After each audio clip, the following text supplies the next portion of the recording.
Hello dear aspirants, આપ સર્વેનું અમારી YouTube channel game changing સાયકોલોજીમાં હાર્દિક સ્વાગત છે.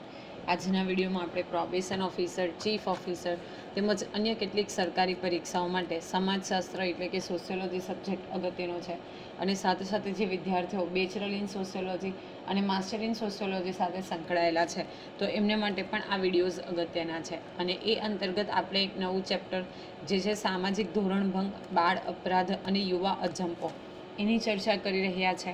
અને આ 85મો વિડીયો છે, એટલે જો અગાઉના વિડીયોઝ તમે જોયા ન હોય તો પ્લેલિસ્ટમાં જઈને એ વિડીયોઝ પણ ચેક કરી લેશો. અગાઉના વિડીયોની અંદર આપણે સામાજિક ધોરણભંગ કોને કહેવામાં આવે છે એ વિશેની કેટલીક વ્યાખ્યાઓ જોઈ, સાથે સાથે હકારાત્મક અને નકારાત્મક જે સામાજિક ધોરણો હોય છે એ વિશેનો ડિટેલમાં અભ્યાસ કર્યો હતો. અને સાથે સાથે સામાજિક ધોરણો શા માટે અનિવાર્ય છે તો એ વિશેની પણ વાતચીત કરી હતી. તો હવે આજના વિડીયોમાં આપણે જે એના લક્ષણો છે તો એ વિશેની ડિટેલમાં ચર્ચા કરવાના છીએ. તો સામાજિક ધોરણભંગ વર્તનના લક્ષણો આપણે અગાઉ પણ જોયું હતું કે જ્યારે સમાજ દ્વારા કોઈ સેટ કરેલા ધોરણ હોય, સ્ટેન્ડર્ડ હોય, એને ભંગ કરવામાં આવે અથવા તો એનો અમલ કરવામાં ના આવે તો એ વખતે આપણે ધોરણભંગ કર્યો છે એવું કહી શકીએ.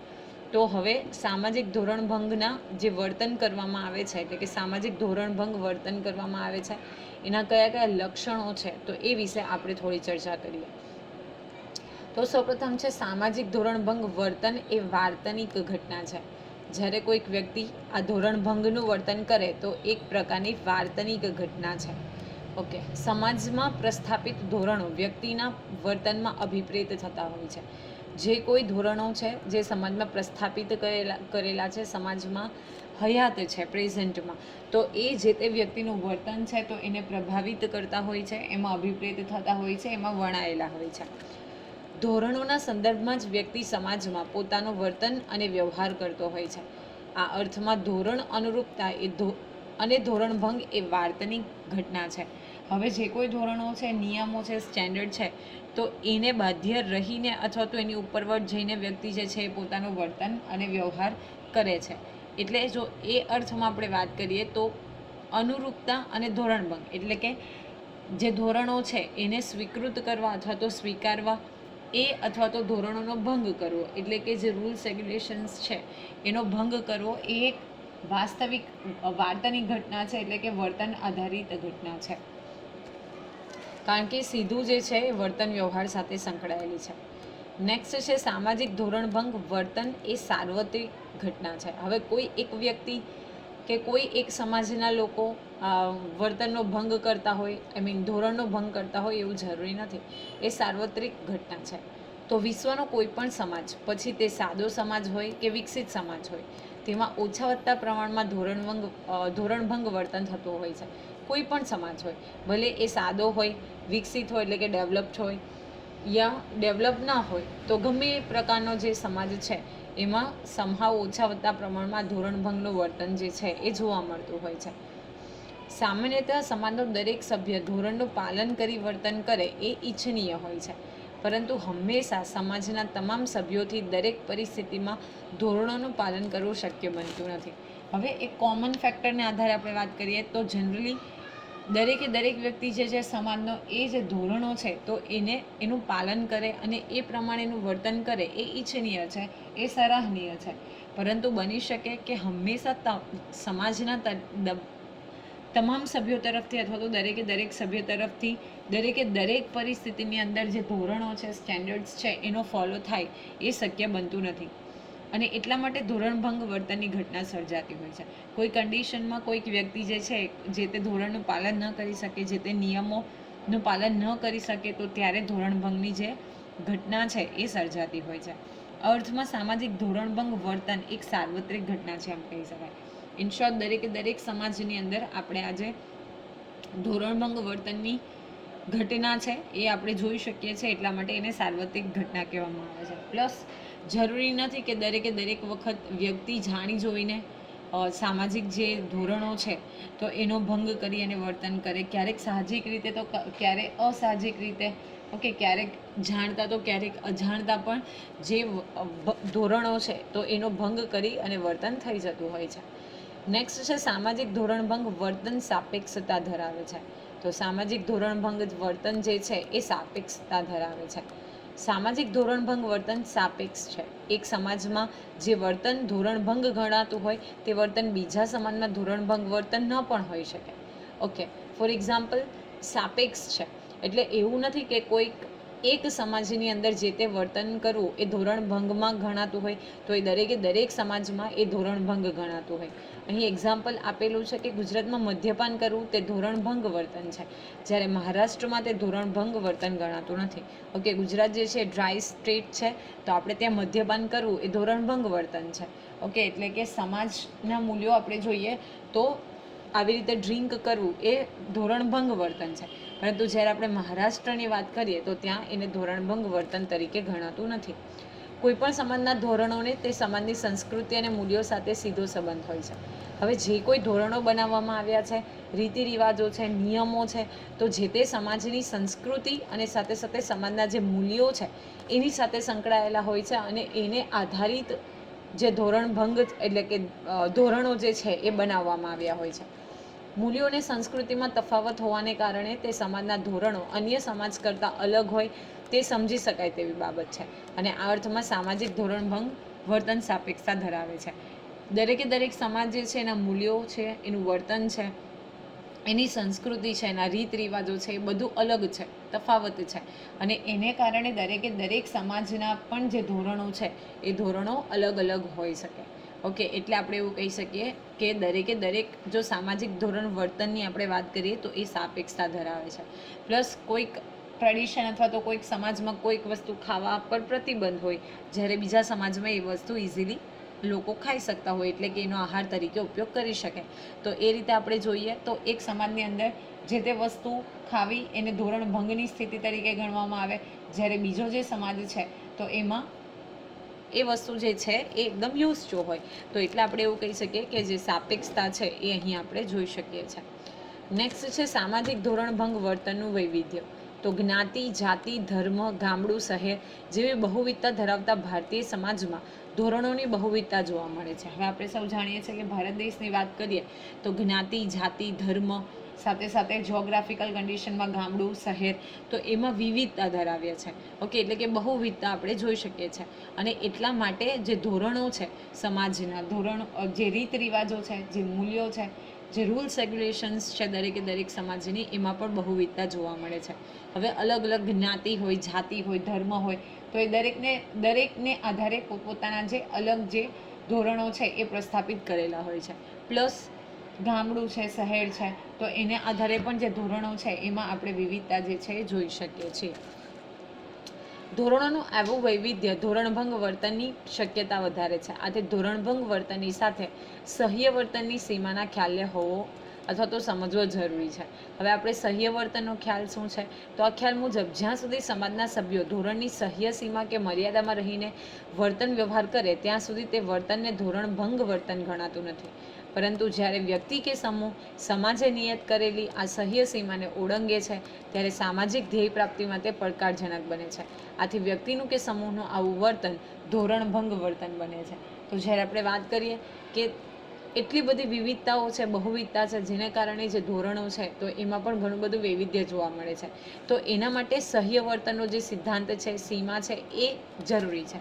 હવે આ સિદ્ધાંત એટલે શું કે સમાજના જે કોઈ ધોરણો આપણે નક્કી કર્યા છે, જે રૂલ્સ રેગ્યુલેશન્સ નક્કી કરેલા છે, તો એની જ મર્યાદામાં રહીને, એટલે કે એ સીમા જે નક્કી કરેલી છે તો એ સીમા સહ્ય સીમા, એટલે કે કોઈ એક વ્યક્તિ જે છે ટોલરેટ કરી શકે, તો એટલી સહ્ય સીમામાં અથવા તો મર્યાદામાં રહીને વર્તન કરવામાં આવે તો એને ધોરણભંગ વર્તન ગણવામાં આવતું નથી.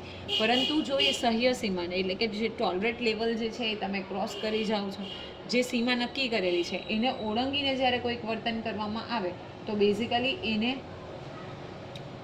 આપણે એવું કહી શકીએ કે બેઝિકલી ધોરણભંગનું વર્તન છે. તો આ પણ અગત્યનું છે કે જે સીમા નક્કી થયેલી છે તો એ સીમાની અંદર રહીને તમારે વર્તન કરવાનું છે.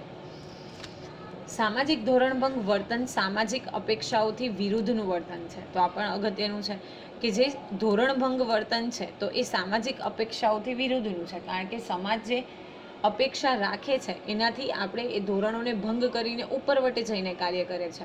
એટલે કે જે સામાજિક અપેક્ષાઓ છે તો એનાથી વિરુદ્ધ તરફનું વર્તન છે.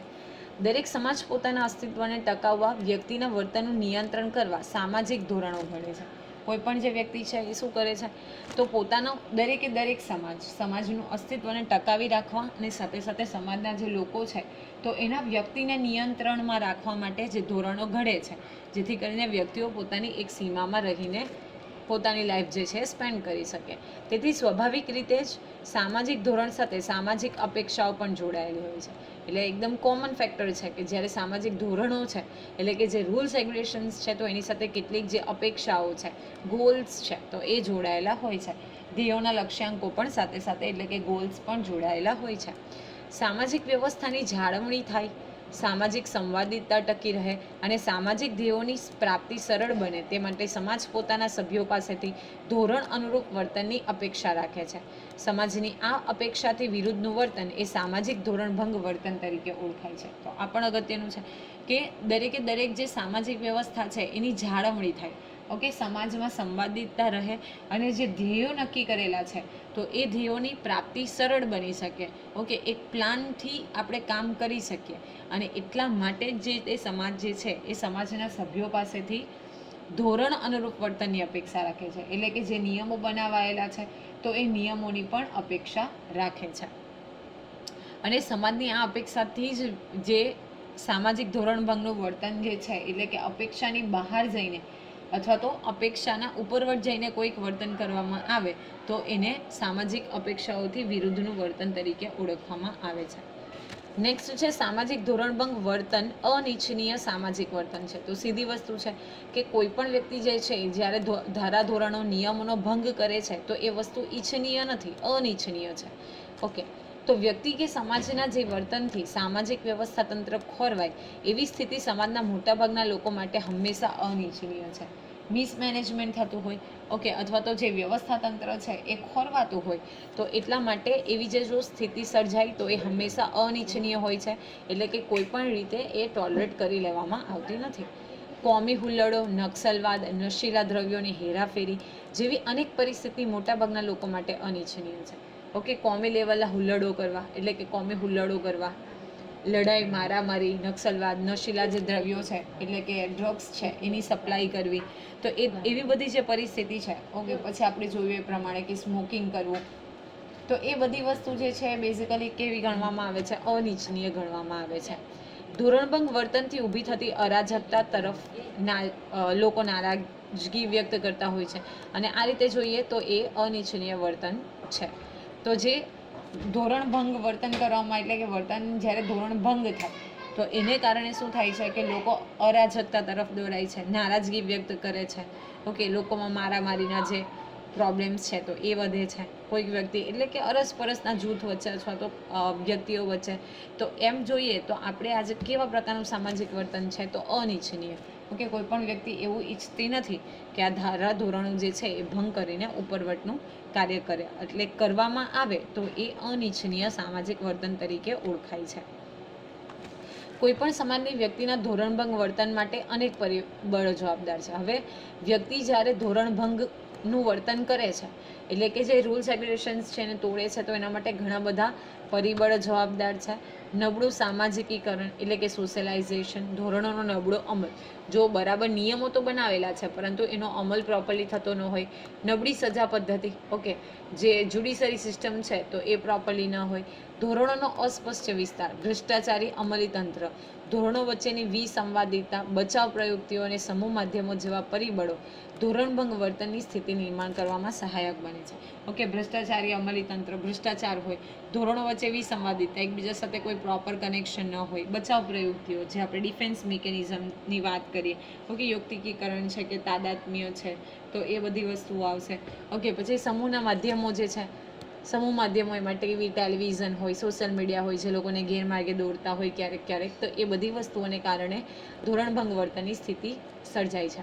સામાન્ય સંજોગોમાં સામાજિક ધોરણભંગ વર્તન સમાજ માટે હાનિકારક હોય એવું માનવામાં આવે છે.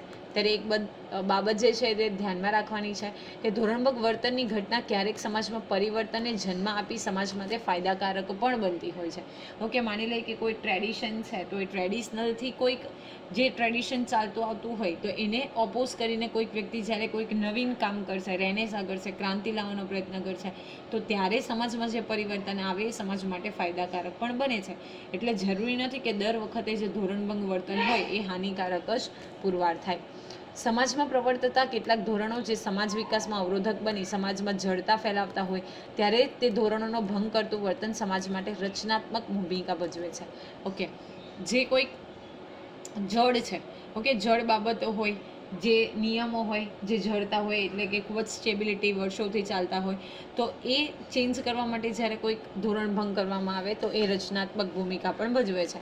અહીં એક એક્ઝામ્પલ આપેલું છે કે રાજા રામમોહન રાયનો સતી પ્રથા વિરોધ કે ગાંધીજી દ્વારા કરવામાં આવેલી દાંડીકૂચ. તો આ એક્ઝામ્પલ યાદ રાખવાના છે કે રાજા રામમોહન રોય જે સતી પ્રથાનો વિરોધ કરે છે. ઓકે, આપણે અગાઉના વિડીયોમાં જોયું છે ઓલરેડી કે સતી પ્રથા શું છે. તો એના દ્વારા એટલે કે જે સતી પ્રથાનો રિવાજ હતો સમાજમાંથી એને દૂર કરવા માટે જ્યારે રાજા રામમોહન રોય પ્રયત્ન કરે છે કે જ્યારે મહાત્મા ગાંધીજી બ્રિટિશરો જે મીઠા ઉપર ઓકે જે કર લેતા હતા, ટેક્સ લેતા હતા, એના વિરોધમાં મહાત્મા ગાંધીજી જે દાંડીકૂચ કરે છે તો આ બંને ભલે ધોરણોનો ભંગ કરીને કરવામાં આવેલું વર્તન છે પણ સમાજ માટે રચનાત્મક ભૂમિકા ભજવે છે. સામાજિક ધોરણભંગ વર્તનની ઘટના એ ખંડનાત્મક અને રચનાત્મક એમ બંને સ્વરૂપે જોવા મળતી હોય છે. ધોરણભંગ વર્તનમાં અપરાધી વર્તન અને સમાજ વિરોધી વર્તન એ બંનેનો સમાવેશ થાય છે. કોઈક અપરાધી વર્તન અને સાથે સાથે સમાજ વિરોધી વર્તન એ બંનેનો સમાવેશ થાય છે. સમાજમાં કોઈ વ્યક્તિ કે સમૂહ રાજ્યએ ઘડેલા કાયદા કે કાનૂનનું ઉલ્લંઘન કરે છે તો ત્યારે તેને અપરાધ કહે છે. હવે કોઈક વ્યક્તિ છે કે કોઈક સમૂહ છે, એ રાજ્ય એટલે કે અહીંયા આપણે દેશના અર્થમાં લેવાનું છે, તો એ કોઈ કાયદા કે કાનૂન બનાવેલા છે, લોસ છે, તો એનું ઉલ્લંઘન કરે એટલે કે એ તોડે તો એને આપણે અપરાધ તરીકે ઓળખીએ છીએ. દાખલા તરીકે 1961માં ઘડાયેલ દહેજ પ્રતિબંધક કાયદા વિરુદ્ધનું વર્તન. ઓકે, જે દહેજ પ્રથા નો પ્રતિબંધ કરતો કાયદો બનાવવામાં આવ્યો 1961માં, છતાં પણ કોઈક લોકો જે છે દહેજની માંગણી કરે તો એને આપણે અપરાધ તરીકે ઓળખીએ છીએ. જો કે અપરાધની પરિભાષા પણ સમયાંતરે બદલાતી હોય છે. કોઈ એક વર્તન માટે જે તે સમયે કાયદો બનાવવામાં આવે તો કાયદો બન્યા પહેલાં તે વર્તનને અપરાધ ગણાવી શકાય નહીં. હવે આપણે ફોર એક્ઝામ્પલ અહીં લખેલું છે કે 1961માં દહેજ પ્રતિબંધ કાયદો બનાવવામાં આવ્યો તો 1961 પછીના વર્ષથી જો દહેજની માંગણી કરવામાં આવે તો એને આપણે અપરાધ તરીકે ઓળખી શકીએ. પરંતુ જો 1961 પહેલાં વ્યક્તિ દ્વારા દહેજની માંગણી કરવામાં આવતી હતી તો એને આપણે અપરાધ તરીકે ઓળખી શકીએ નહીં. ફોર એક્ઝામ્પલ માની લઈએ કે આજના દિવસે આપણે કોઈક ગુનો કરીએ છીએ પરંતુ એ ગુના અંગે અથવા તો કોઈ કામ કરીએ છીએ જેના અંગે એવો કોઈ કાયદો બનેલો નથી. ઓકે, એટલે કે ઇલીગલ કાર્ય કર્યું હોય તો એના માટે કોઈ કાયદો નથી તો એ આપણે અપરાધ કહેવામાં નહીં આવે. પરંતુ ઓલરેડી કાયદો બનેલો છે અને પછી એ કાયદો આપણે તોડીએ છીએ તો એને અપરાધ તરીકે ઓળખવામાં આવે છે.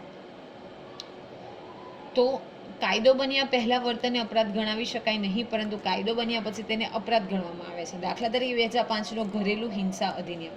જ્યારે વ્યક્તિ કે સમૂહ સમાજમાં પ્રસ્થાપિત લોકરીતિ, રિવાજ, રૂઢિઓ જેવા ધોરણોનું ઉલ્લંઘન કરે ત્યારે વ્યક્તિ કે સમૂહના વર્તનને સમાજ વિરોધી વર્તન ગણી શકાય.